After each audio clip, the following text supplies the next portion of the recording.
Good morning, guys. Shelby here, coming to you from South Texas Hill Farms in the Jourdanton area. And today is March 23rd. It's a few weeks now past the last frost date, which was March 7th for our area. We are in zone 9A.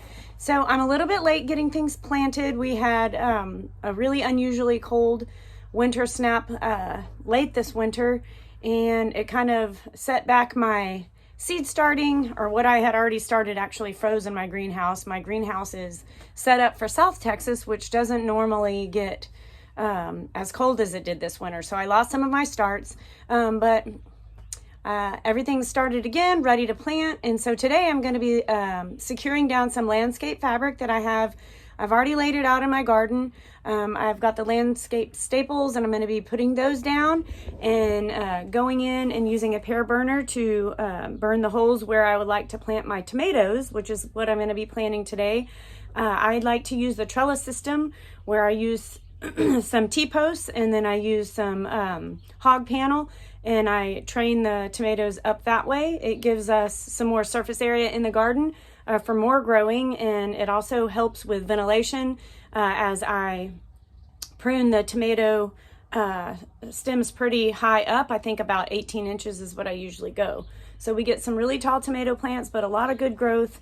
So today I'm going to be working on that, and I thought I'd bring you out to the greenhouse and show you which varieties I'm going to be planting today, and just kind of go over just filming getting them in the ground. Okay, so after I get my landscape fabric stapled down and the holes burned and my trellising up, I'm going to be planting some of these. These I picked up at one of my favorite nurseries in San Antonio.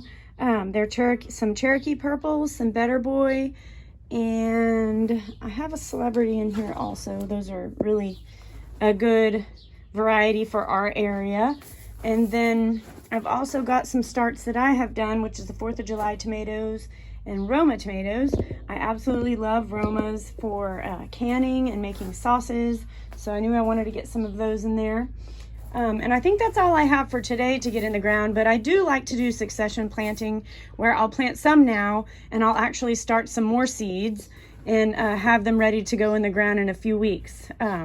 We here in 9A have an extremely long growing season, so we are fortunate in that we can succession plant quite a bit of our garden crops, and that way you are able to harvest throughout the summer and even into the fall and early winter, having fresh vegetables. So it's one good thing about living in the South.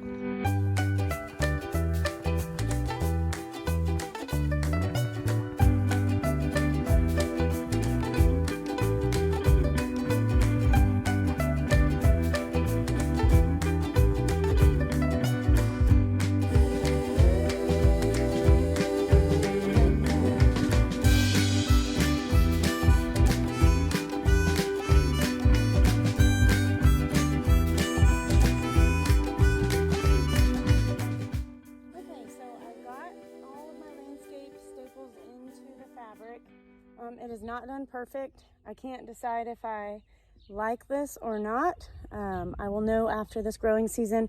I have several garden plots, and this is the first time I'm going to use this fabric out here on an entire garden plot. I've got my rows laid for like my cucumbers and my squash, and got those covered. I did till this, but I waited quite a while before I laid the fabric so the ground had a chance to harden back up. So when I did put the landscape staples in, they would stay and not just pop back up. So I did have, I learned the hard way. Next time I'm just gonna do no-till, and because it did take several trial and error of my fabric just flying up in the wind, and I only got so many landscape staples, and so I attempted to make my own out of some of our fencing wire, and they just did not do the same as the actual staples that I purchased. So I got another box, got those in the ground, and I think we're ready to go. I've got my pear burner here, and I'm going to be lighting that, and I've got it marked out on my fabric where I want the specific holes, and I will be attempting not to make the holes any bigger than necessary for the actual plant or the T-post or whatnot, because I'm going to be putting in some T-posts to put up the trellising for the tomatoes first. So we will get started with that now.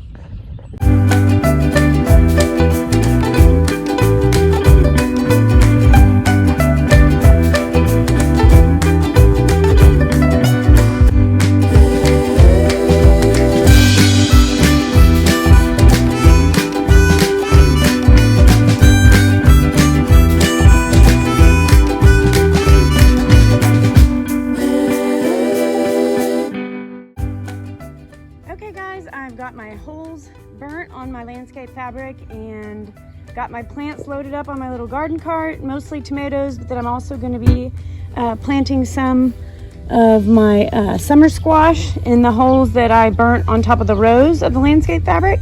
Have a few shovels, and I'm ready to go.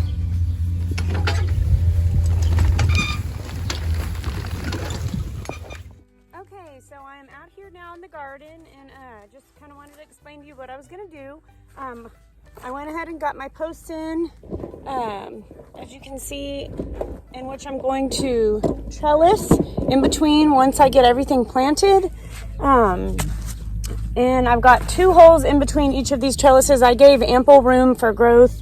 I believe these are indeterminate tomato varieties, which means that they will grow and grow and grow. If I keep pruning from the bottom, they will keep continuing with healthy growth higher and higher, as high up as I will actually be trellising them. So I'm going to dig the hole here. This soil has been amended. Like I said earlier, it has been tilled up, and then I amended it with soil from my composted chicken manure as well as goat manure.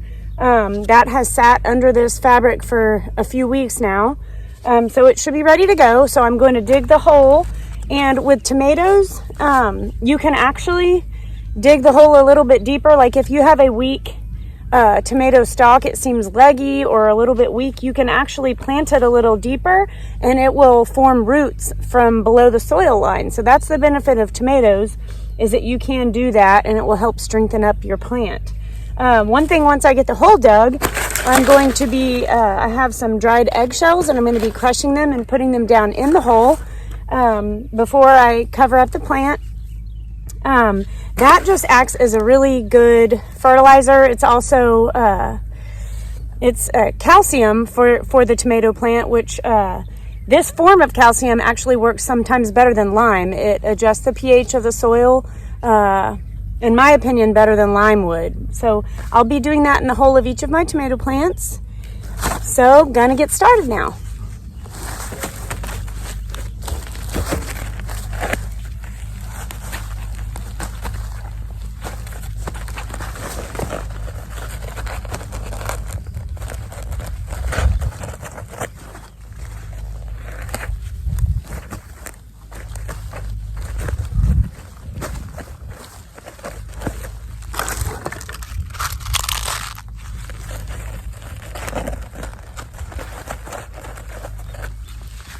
And when I do plant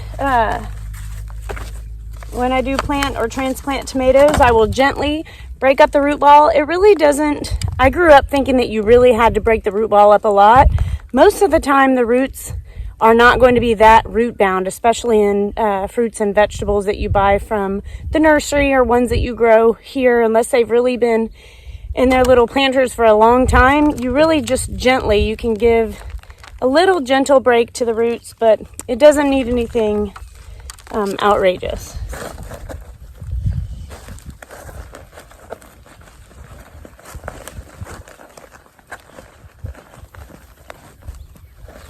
And this is the first time I've ever used this landscape fabric, so it is a little challenging to get your hand in there and work the soil around to make sure you get it around the root ball.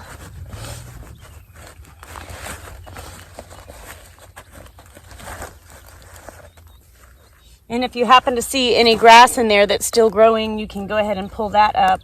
Most of it is dying. I can see it's really yellow. But if you see any, you can go ahead and get that up while you're under the fabric. So there we go. I've got the first one done. And I'm going to go on with all the rest. And I'll catch up with you all when I'm finished.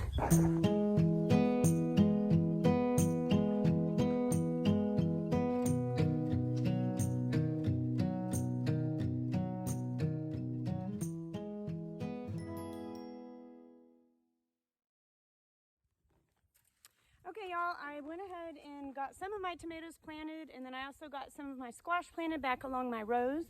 But I wanted to end this video just showing you how I did a little bit of the trellising that I do with my tomatoes.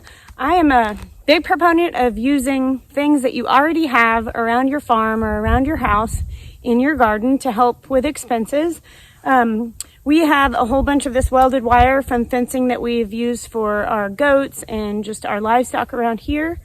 And then we also had some old T-posts. A lot of them were bent up and they're not the same height, but it doesn't really matter in the garden. I'm not going for looks, I'm going for function. And then I'm also using just some fencing wire. And so what I'm gonna do is I have my T-posts set, I don't know, I guess they're about 5 feet apart. And I have 2 plants in between each of those. And I'm gonna use this wire across so I can tie the tomato plants as they grow taller. So today I'm just gonna be putting the wire at a decent height. It's trial and error for me. I've never done it exactly like this before, but that's the best way to learn, is just by getting out there and doing it. And if it doesn't work this year, you can change it up next year. So I'm gonna get started.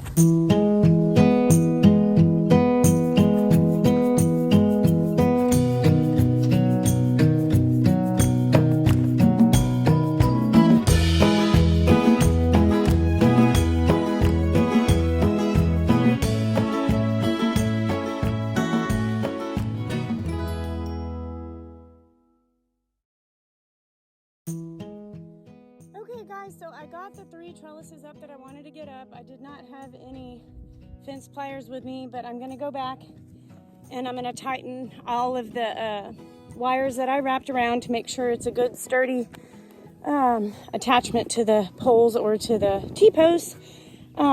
It'll be a while before we need them because our tomato plants are still little, but it won't be too long. I've enjoyed spending the afternoon with you. Next time I hope to come back and maybe talk about how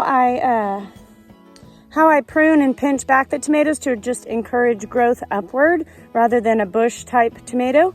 But it's been fun, y'all. Have a great day.